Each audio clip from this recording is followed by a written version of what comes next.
libérer l'onction, c'est communiquer l'onction, c'est transmettre l'onction, c'est donner l'onction, c'est transférer l'onction.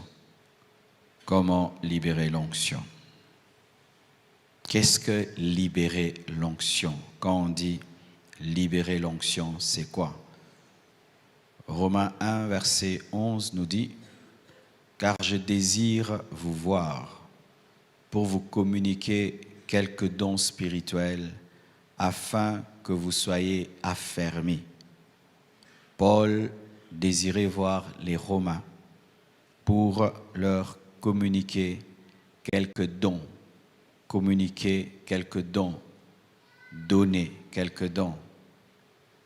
Ainsi, libérer l'onction, c'est communiquer l'onction, c'est transmettre l'onction, c'est donner l'onction, c'est transférer l'onction, c'est faire part à quelqu'un de l'onction, c'est faire bénéficier les autres de l'onction, c'est bénir les autres avec l'onction que tu as reçue. C'est faire que les autres reçoivent ton onction. C'est faire entrer les autres dans l'onction. C'est ça quand on dit libérer l'onction. Ce n'est pas mystique, ce n'est pas quelque chose d'incompréhensible. Ce n'est pas que l'onction est prisonnière et puis il faut délivrer l'onction.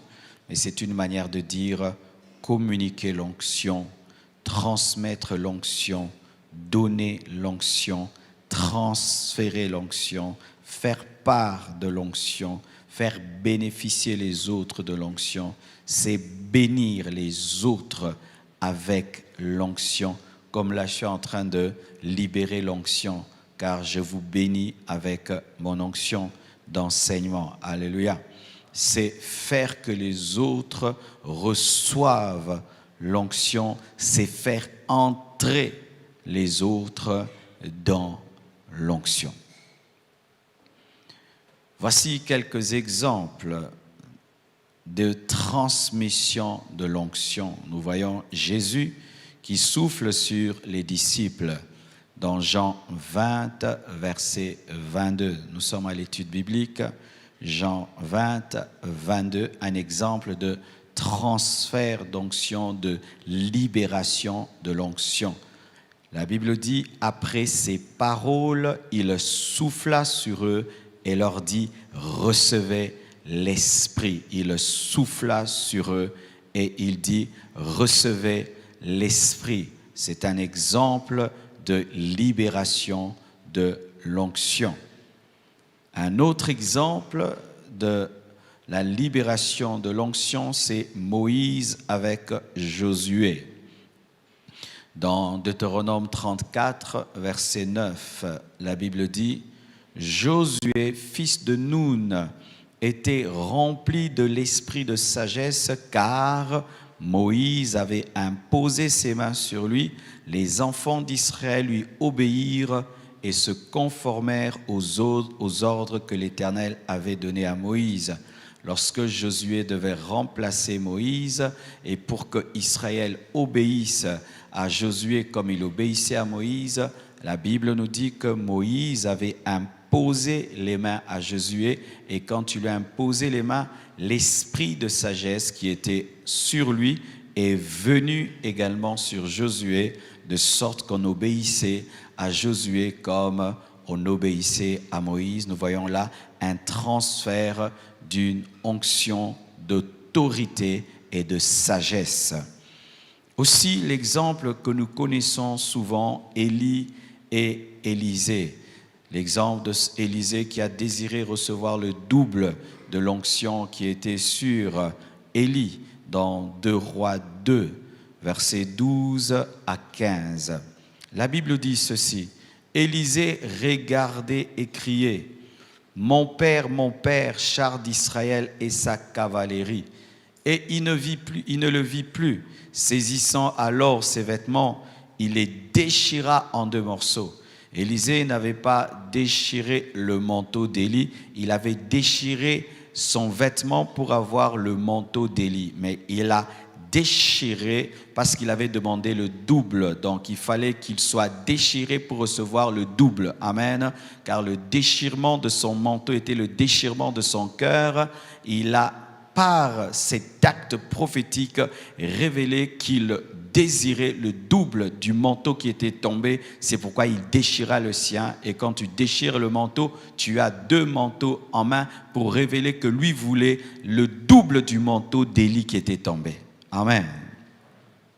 Et il releva le manteau d'Élie qu'Élie avait laissé tomber, puis il retourna et s'arrêta au bord du Jourdain. Il prit le manteau qu'Élie avait laissé tomber et il en frappa les eaux et dit: où est l'Éternel, le Dieu d'Élie? Lui aussi, il frappa les eaux qui se partagèrent çà et là, et Élisée passa. Les fils des prophètes qui étaient à Jéricho vis-à-vis, l'ayant vu, dire: l'esprit d'Élie repose sur Élisée. Et ils allèrent à sa rencontre et se prosternèrent contre terre devant lui pour reconnaître qu'ils avaient vu sur lui l'onction qui était sur son père spirituel. Nous voyons là encore un transfert. Vous allez voir, pour Moïse et Josué, c'est l'imposition de main. Pour les disciples, Jésus a soufflé. Et là, pour Élie et Élisée, il n'y a pas d'imposition de main, il n'y a pas de souffle, il y a seulement une condition à respecter et l'onction est donnée. Pour dire que dans le domaine spirituel, il ne faut pas tomber dans des mécanismes, il faut être spirituel. Amen. Pour celui-ci, c'est l'imposition de main. Il y a des gens, tu vas lui dire: qui t'a imposé les mains pour que tu aies l'onction? Personne ne lui a imposé les mains pour qu'il ait l'onction, mais il a l'onction de Dieu. Amen. Parce que souvent, nous avons l'habitude d'établir des lois dans le domaine spirituel, car c'est l'esprit de l'homme. Nous sommes souvent religieux. Nous aimons souvent ajouter des règles à tout ce que nous faisons. Et là, nous voyons que pour Élie et Élisée, c'est une condition. Si tu me vois pendant que je monte, tu recevras l'onction. Et il le regarde et il reçoit l'onction. Mais pour Josué et Moïse, c'est l'imposition des mains. Pour Jésus-Christ et les disciples, il a soufflé sur eux et après il leur a dit d'attendre dans une chambre haute. Et c'est alors qu'ils ont encore reçu un revêtement. Et là encore, Jésus n'avait pas imposé les mains aux apôtres. Donc il y a plusieurs manières de recevoir l'onction. Encore Samuel et Saoul. Dans 1 Samuel 10, verset 1.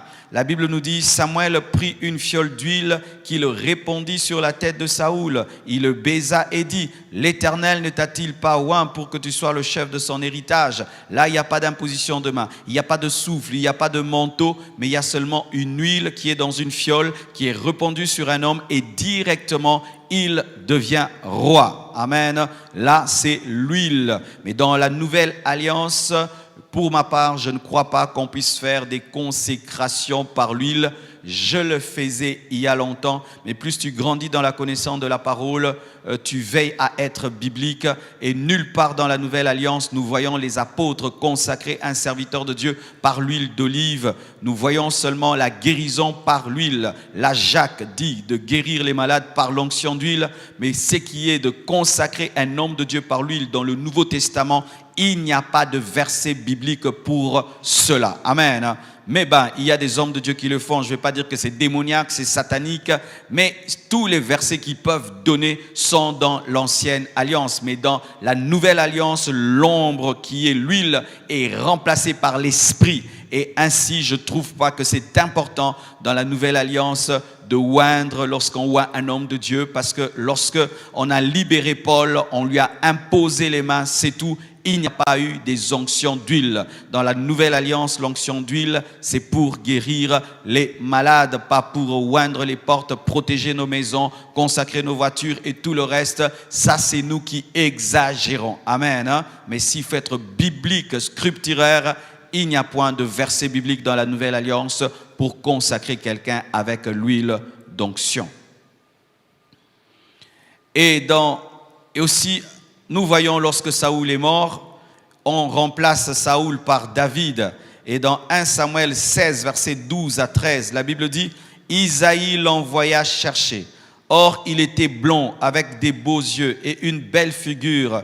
L'Éternel dit à Samuel, « Lève-toi, oins-le, car c'est lui. » Samuel prit la corne. Vous voyez, pour Saoul, c'était la fiole, mais pour David, c'était la corne. Vous voyez, là, il y a l'imposition de main, il y a le souffle, il y a une condition, il y a un manteau. Et là, il y a une fiole pour Saoul, mais pour David, c'est une corne. Et les études ont révélé que Saoul n'était pas la volonté parfaite de Dieu. Ainsi, son onction est sortie d'une fiole, une fiole qui est la fabrication des hommes, mais l'onction de David a été déposée dans une corne qui est la création de Dieu pour révéler que le véritable choix de Dieu n'était pas Saoul, mais c'était David. Saoul était un choix transitoire avant le choix de Dieu, car la prophétie de la royauté n'a pas été donnée à la tribu de Benjamin, dont est sorti Saoul, mais a été donnée à la tribu de Juda, dont est sorti David. Et la corne révèle la volonté parfaite de Dieu, le choix de Dieu à 100%. Et Saoul, c'était la volonté permissive, car Dieu a donné Saoul pour punir le peuple lorsqu'il a refusé la théocratie, désirant avoir des rois comme les autres, alors qu'Israël avait comme roi l'Éternel. Aussi, dans le Nouveau Testament, nous voyons dans 1 Timothée 4, verset 14, les anciens et Timothée. Et là, nous voyons que plusieurs personnes peuvent conférer l'onction à une personne. Tu peux recevoir une onction d'un homme de Dieu à un autre, mais des fois, un groupe peut prier pour toi et tu reçois l'onction. Et cela est révélé dans la vie de Timothée. Dans 1 Timothée 4, verset 14, la Bible dit « Ne néglige pas le don qui est en toi et qui t'a été donné par prophétie avec l'imposition des mains de l'assemblée des anciens. » Avec l'imposition des mains de l'assemblée des anciens. On ne nous parle pas que c'est Paul ou c'est un ancien précis. Je crois que Timothée s'était agenouillé et les anciens l'avaient touché ensemble et Dieu lui avait communiqué un don spirituel et une prophétie avait accompagné ce transfert d'onction. Donc là encore, nous voyons encore la beauté de Dieu qui n'est pas monotone. Amen. Hein? Dieu n'est pas monotone. Vous voyez comment est-ce que l'onction se transmet de manière différente. Celui-ci, c'est d'homme à homme. Et là, nous voyons un groupe qui communique l'onction à un seul homme. Alléluia. Ça, c'est Timothée. Mais lorsque nous lisons encore Moïse et les 70 anciens, dans Nombre 11, versets 16 à 17. Nombre 11, 16 à 17. L'Éternel dit à Moïse, « Assemble auprès de moi 70 hommes, des anciens d'Israël, et ceux que tu connais comme anciens du peuple et ayant autorité sur lui. Amène-les à la tente d'assignation et qu'ils s'y présentent avec toi.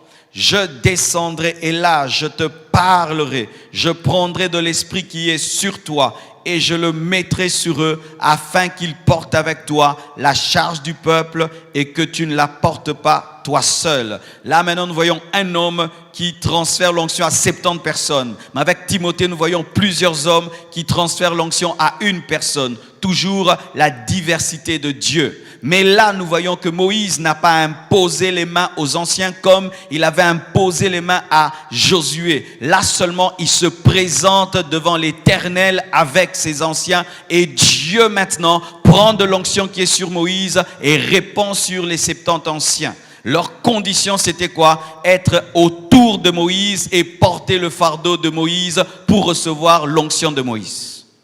Alléluia. Le transfert par la compagnie et par la collaboration. Tu peux seulement travailler avec un homme de Dieu, il ne t'impose pas les mains, son onction vient sur toi. Amen. Tu peux être souvent avec un homme de Dieu, il ne prie pas pour toi, il ne t'impose pas les mains, l'onction qui est sur lui vient sur toi. Moïse n'avait pas prié pour eux, ils sont venus devant Dieu avec lui et ils sont venus pour le soutenir dans sa vision et l'onction qui était sur lui est allée sur eux. Ce qui fait que vous allez remarquer des fidèles qui viennent dans une église, même si les pasteurs n'ont jamais prié pour eux, vous allez voir, ils parlent comme lui, ils font des choses comme lui, parce qu'ils viennent devant Dieu avec lui. Alléluia. Et j'en parle souvent, David est allé se cacher dans des cavernes lorsque Saoul voulait le tuer. Et on ne nous dit pas qu'il imposait les mains à ses vaillants. Mais lorsque tu commences à étudier les vaillants de David, ils ont commencé à faire des choses extraordinaires comme lui. Ils sont devenus des tueurs de géants. David a tué Goliath. Et eux, il y a eu parmi eux des gens qui étaient capables de prendre une seule lance, de lancer comme ça, et ça a tué 300 personnes. Ils ont tué des géants. Certains même ont tué 2, mais sans qu'ils n'imposent les mains, mais parce qu'ils étaient avec lui, il y a eu transfert par la contamination. Alléluia. Alléluia. Ce qui fait, mon frère, que tu as déjà mon onction. Alléluia. Je vais expliquer tout ça aujourd'hui. Alors, j'aimerais vraiment, avant que j'entre en profondeur, que vous compreniez cela, qu'il y a plusieurs manières de transférer l'onction, il y a plusieurs manières de recevoir l'onction. Celui-ci va jeûner et Dieu le oint là-bas dans son jeûne. Un autre, il ne jeûne pas. Un homme de Dieu le touche et il reçoit une forte onction. Un autre, un homme de Dieu ne le touche pas. Il écoute seulement beaucoup un homme de Dieu, même par les vidéos, les prédications. Et l'onction quitte les vidéos, entre dans sa vie. Amen. Hein? Moi, j'aimerais vous dire que ma manière de prêcher a été transformée, pas par une imposition des mains, rien qu'en écoutant. J'écoute, et je vois le même esprit qui anime la personne que j'aime. J'aime sa manière et je vois le même esprit, car c'est l'esprit de mon Père, venir et se manifester dans ma vie. Et la personne ne me connaît pas, mais j'ai aimé sa manière de prêcher, d'introduire, de parler, d'insister sur les révélations. J'ai dit, ça, je le veux, et Dieu me l'a donné. Amen. Ce qui fait qu'il ne faut pas tomber dans le piège de vouloir que Dieu te oigne comme il a oint Élisée, car toi tu n'auras pas besoin de manteau. Amen. Lorsque Osborne est venu ici, on n'a pas compris la manière dont Dieu l'utilisait. Il est venu et alors qu'il entrait, c'était je crois au centenaire, pour apporter la parole. Il portait souvent une écharpe lorsqu'il prêchait, et quand il montait, tout d'un coup, son écharpe avait disparu. Osborne s'est tenu à la chair et il a dit, je ne commence pas de prêcher si vous ne me rendez pas mon écharpe. Voyez, nous pensions qu'il opérait comme Bénin. Tu vois, Bénin, il prend la veste, il tape les gens. Mais lui, il n'opère pas par la veste, il opère par la parole. Et il fallait qu'on lui rende. Et on a rendu, c'est alors qu'il a prêché. Et lui, dans son onction, les gens ne tombent pas, mais les paralytiques marchent, les aveugles voient, mais personne ne tombe. Son onction opérait dans le silence doux et léger.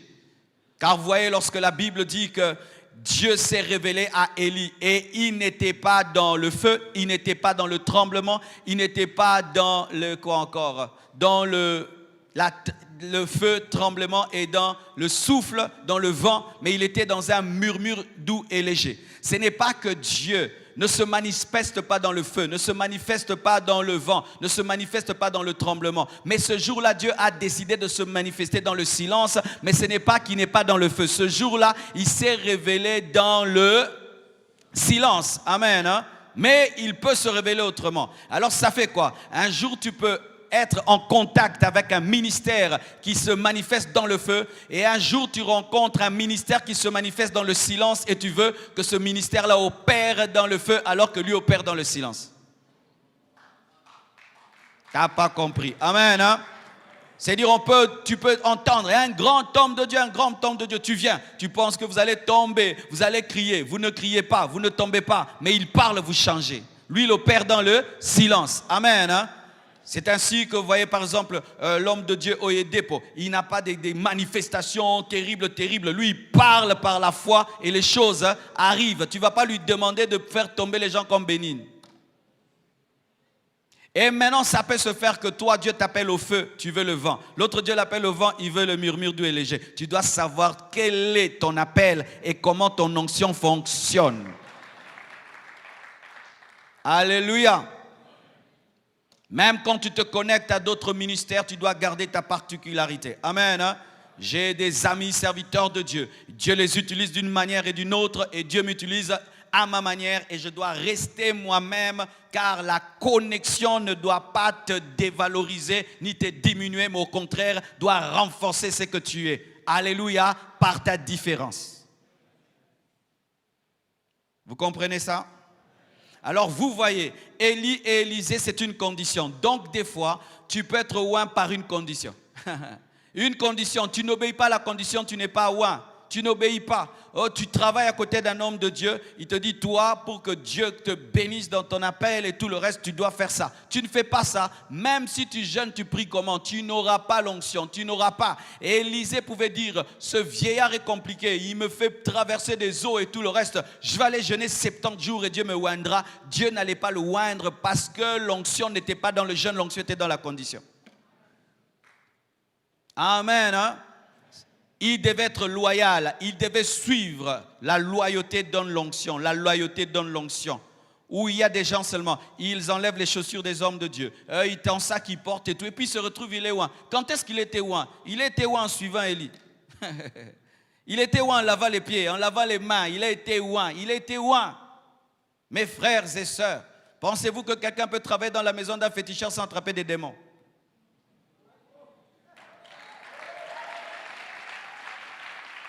Quiconque travaille dans la maison d'un féticheur travaille lorsque le féticheur est en train de recevoir les gens. Il est en train d'invoquer les démons. Lui, il est là seulement pour prendre des calebasses, donner ceci, cela. Même s'il n'est pas féticheur, il a des démons. Même toi aussi, tu n'es pas pasteur. Comme tu es tout zinga, tu me donnes de l'eau et tout, les papiers. Il y a quelque chose. Tu essuies la chair. Quelque chose te touchera. Pourquoi? Parce que tu es en contact avec l'onction. Un jour, un homme de Dieu organise une action et beaucoup de sœurs, des mamans viennent travailler avec lui. Et après l'action, les hommes, les maris de ces femmes se plaignent. Ils disent, le pasteur, on lui a cédé nos femmes pendant une semaine pour qu'elles travaillent et tout. Il ne nous dit même pas merci. Et puis l'homme de Dieu a entendu cela. Il est venu à la chair, il a dit, j'entends certains au milieu de vous dire que je n'ai pas été reconnaissant parce que je ne vous ai pas dit merci d'avoir cédé vos femmes. Mais moi, je trouve que je ne dois pas vous dire merci. C'est vous qui devez me dire merci parce que j'ai permis à vos femmes d'être à côté de l'onction. Qui doit dire merci à l'autre? Hein, moi ou vous? C'est vous qui devez me dire merci. Regardez, lorsqu'un jeune homme veut apprendre à arranger les voitures, qu'est-ce qu'il fait? Il travaille gratuitement auprès d'un mécanicien jusqu'à ce qu'il apprenne la mécanique. Qui dit à l'autre merci?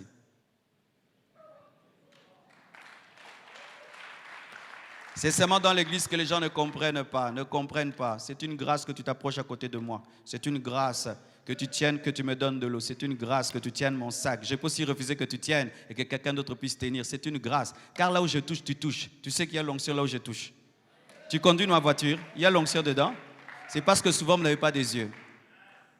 Vous n'avez pas des yeux. Vous n'avez pas des yeux. Vous êtes tellement naturel que vous ne voyez pas le spirituel. C'est pourquoi le spirituel ne vous touche pas. Et voyez là, Moïse et Josué, il impose les mains. Jésus souffle.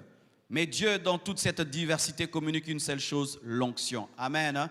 L'essentiel, c'est avoir l'onction. Quelle que soit la manière dont tu l'as reçu, l'onction. J'avais un ami qui est décédé, il a reçu l'onction comment? Un homme de Dieu finit une croisade et c'était terrible, terrible. Et il est allé là toucher seulement la voiture.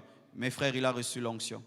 Pourquoi? Il avait la foi. La femme à la perte de sang croyait que dans le vêtement de Jésus avait l'onction. Et l'onction qu'elle croyait était là. Ce que tu crois, c'est ce que tu auras. Ce que tu désires, c'est ce que tu vas attirer. Alléluia. Alléluia. Maintenant, je vais vous expliquer quelque chose de très important.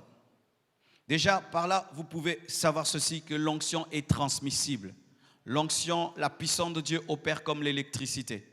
Si je suis électrocuté, je te touche, tu seras électrocuté, n'est-ce pas? Et sache que si quelqu'un a l'onction, il peut te transmettre l'onction. Si quelqu'un a l'onction, il peut te transmettre l'onction. Et quiconque a l'onction peut transmettre l'onction.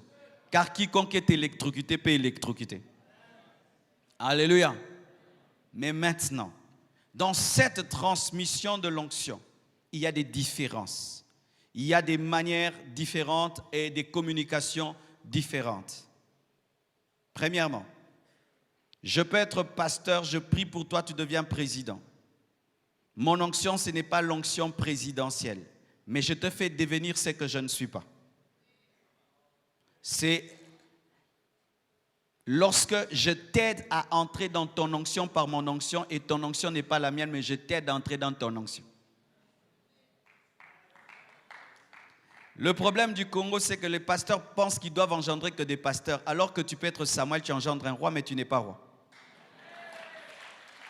Samuel n'était pas roi, mais il a engendré Saoul, il a engendré David, il a engendré des rois, alors qu'il n'était pas roi. Il a aidé les rois à entrer dans leur onction, alors que ce n'est pas son onction. Amen. Donc, mon frère, ma soeur, lorsque tu sers Dieu, ne pense pas que les autres deviendront toujours toi. Tu peux être un prophète, mais tu engendres des rois. Tu peux être un prophète, tu engendres des PDG. Tu peux être un prophète, tu engendres des sénateurs. Tu peux être un PDG, tu engendres des grands footballeurs. Tu peux être un prophète, mais tu engendres des gens qui n'ont pas ton onction, mais par ton onction. Car tu ne peux oindre un roi que si tu as l'onction.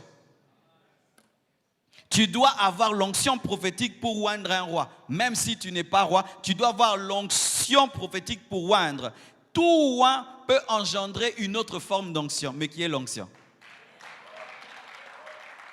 Lorsque j'étais célibataire, je priais pour les gens et ils étaient mariés avec des bébés. Je n'étais pas marié, mais je pouvais rendre fécond. Alléluia. C'est pourquoi ne t'empêche pas de prier pour les autres dans des domaines que tu n'as pas.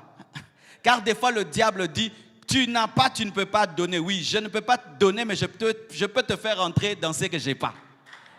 Ainsi, je priais pour des gens, Dieu les bénissait, ils voyageaient, faisaient des grandes choses, mais moi-même, je n'ai jamais voyagé.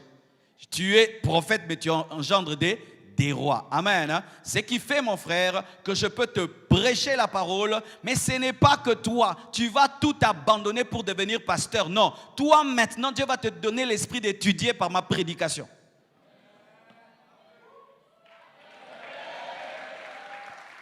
J'aime l'histoire du pasteur Marcelo, je dois devenir lui. Oh, j'aime Samuel, je dois devenir prophète, alors que Dieu n'a pas besoin d'un prophète parce qu'il a déjà un prophète, il a besoin d'un roi. Car lorsque Goliath paraît, ce n'est pas un prophète qui le tue, c'est un roi qui le tue. C'est pourquoi Goliath tabasse les gens, parce qu'il y a des David qui sont devenus des prophètes alors qu'ils devaient être rois pour devenir aussi un prophète. Vous voyez le problème des églises? Ici, il y a des gens qui devaient être des PDG de ceci. Vous tous voulez être des pasteurs. C'est pourquoi la construction ne finit pas. Donne-moi l'amen. Qui vous dit que vous tous devez être des prédicateurs? Qui vous dit que vous tous devez être des pasteurs? Non, le Congo devient pauvre à cause de cela. On a des Samuel qui n'engendrent que des Samuel et des prophètes, alors qu'il faut que les Samuel engendrent aussi des rois. Des rois. Je veux engendrer des rois, je veux engendrer des rois, je veux engendrer des rois, je veux engendrer des rois, je veux engendrer des rois. Arrêtez de m'écouter qu'avec les oreilles des appelés au ministère. Écoutez-moi aussi avec les oreilles des hommes d'affaires, avec les oreilles des professeurs, avec les oreilles des politiciens. Écoutez-moi aussi avec ces oreilles-là. Quand je parle de l'onction, je ne parle pas que de l'onction de l'évangéliste. Je parle aussi de l'onction pour fabriquer des choses, pour créer des choses. La Bible nous dit que l'onction était sur Betsalel pour créer des choses. Mais c'était l'onction de Moïse. Mais ça engendrait quoi? Un artiste. Donne-moi l'amen. Sinon, nous serons une église des pasteurs. Une église apostolique, prophétique, évangélico. Tu peux recevoir l'onction pour gagner l'argent. Tu peux recevoir l'onction pour avoir des inventions. Tu peux avoir l'onction, tu deviens un grand sportif. Oui. Mes frères, tu peux avoir l'onction pour devenir un savant. Tu peux avoir l'onction pour devenir un inventeur. Tu peux avoir l'onction pour devenir un grand médecin. J'ai dans ma famille un médecin, il est extraordinaire. Il travaille avec l'onction, il prie et là où il échoue, Dieu fait le miracle. Ah oui, lui il chante avant d'opérer les gens. Il a un fardeau pour les malades comme un pasteur. Mais il est médecin. Mais si tu causes avec lui, c'est comme si c'était un pasteur. Il a l'onction pour être médecin. Sinon, vous allez arrêter vos études. Vous allez arrêter d'être des médecins, des avocats. Tous, pasteur Marcelo. Attention mon frère, tu vas souffrir. Car lorsque David refuse de devenir roi et il veut monter à la montagne comme Samuel, là, il ne devient jamais grand parce que ta grandeur, c'est sur le champ de combat. à Moïse le sommet de la montagne, à Josué le bas de la montagne. Et même, écoutez, lorsque Moïse engendre Josué, Josué était un général, Moïse n'était pas un général. Josué n'était pas appelé à donner les 10 commandements parce qu'il les avait déjà trouvés. Lui maintenant devait faire conquérir Jéricho. Mais toi tu veux, comme Moïse, tu veux maintenant remonter à nouveau sur le mont Sinaï pour faire quoi? La loi bis. Arrêtez de négliger vos destinées. Vous savez le problème des fois, lorsque quelqu'un commence à réussir dans sa vie, il détruit la vie des autres. Quelqu'un qui réussit dans sa vie est dangereux. Pourquoi? Sa vie réussit tellement que tu aimes tellement sa vie que tu oublies la tienne et tu oublies ta destinée. Tu veux vivre sa destinée, tu échoues dans la vie. J'ai réussi en tant que prédicateur. Mais toi, tu ne dois pas réussir en tant que prédicateur. Toi, tu dois réussir en tant qu'enseignant. Tu dois réussir en tant que créateur, inventeur. Tu dois réussir en tant que commerçant. Tu dois réussir ainsi. Tu dois réussir en tant que professeur d'université. Tu dois réussir ainsi. Car je t'assure, si je suis un chrétien rempli du Saint-Esprit, je suis professeur d'université, je vais amener un réveil. J'arrive, je dois donner cours, fermons nos yeux. Père, au nom de Jésus-Christ de Nazareth, je te confie ces enfants. Je prie qu'ils captent la matière et que deviennent intelligents. Accorde-moi la sagesse de donner ce cours de mathématiques. Au nom de Jésus-Christ de Nazareth. Amen. Ouvrez vos notes. Combien de jeunes vont donner leur vie à Jésus? Combien de jeunes vont se convertir? Combien? Et lorsqu'un jeune sera tenté par un autre professeur qui est dans l'occultisme, il ira voir qui? Il ira voir le professeur qui prie. Tel professeur m'a dit de devenir franc-maçon pour devenir intelligent. Je dirais non mon fils, regarde-moi. Je n'ai pas touché à la franc-maçonnerie, mais je te donne le cours de polytechnique. Frère! Sinon, notre pays sera rempli des églises, alors qu'il faut église, entreprise, église, université, église, entreprise, université. Alléluia! Église. Non, mes frères, non. Dans les années qui viennent, vous allez voir une église encore devant ici, une autre là-bas. Mais non, quand même. Donc, l'appel congolais, c'est pasteur. Moi, ozanani, naza congolais, yo pasteur. Congolais, naza appel, nin, pasteur. Te, naboui.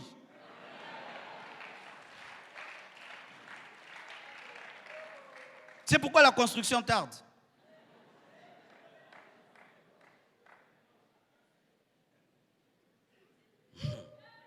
Donne la main.